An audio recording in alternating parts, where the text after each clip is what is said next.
Hi guys, and welcome to the channel. Today I wanted to have a look at the 1966 2-cent coin, and specifically the error relating to a missing SD.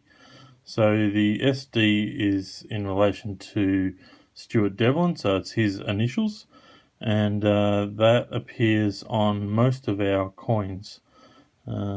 So I'll just zoom in here and I'll point out where the SD is. Hopefully we'll be able to see that there. So it's right down here. You can just make out an SD written in there, and it's in between the two lots of claws there.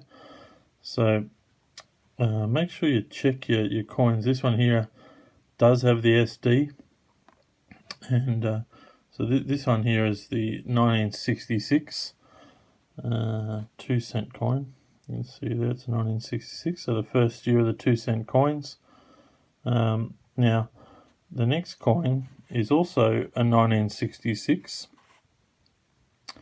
Now, this one here is the missing SD. So if we zoom in and we look in the same spot in between the claws, you will see no SD. So I'll move it around a little bit just so you can see from different angles and the way the light hits it that there's no SD. Okay, you can see that there. There's nothing there. Now that's a mint error there. So it's usually caused by a die fill. Something's gone on with the dies as they've aged, and caused the initials to not appear as the coins are being pressed. So keep an eye out for those. It does happen probably most commonly the ones that I've been able to see sales wise on eBay, the 66, 67 and the 68, and the 81 seems to be the most rarest.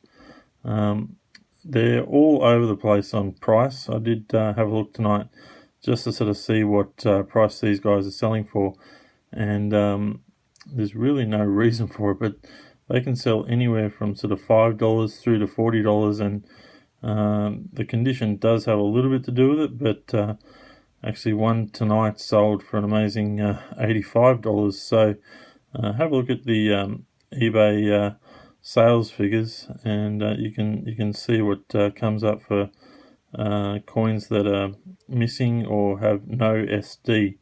So they're certainly one to look for. If a lot of people have hoarded a lot of 1 and 2 cent coins, so if you've got a number of them, make sure you go through and check them out, and yeah, obviously get in nice and close and have a good look. So today I just wanted to give also a shout out to Gumardee Coins and Banknotes. Most of you would be aware of his channel. He's got well over 2,000 subscribers, and so Glenn, he does all kinds of videos, not only from Australia, on Australian coins, but from coins from all over the world. He has a wealth of knowledge, so make sure you check out his channel. I'll certainly put a link in the description, but yeah, if you haven't had a look at his videos, make sure you do. He's very, very thorough in the details that he gives, and well worth watching. So yeah, guys, just wanted to show you this and make sure you're aware of it, and yeah, make sure you look out for the other ones, 67, 68, and 81.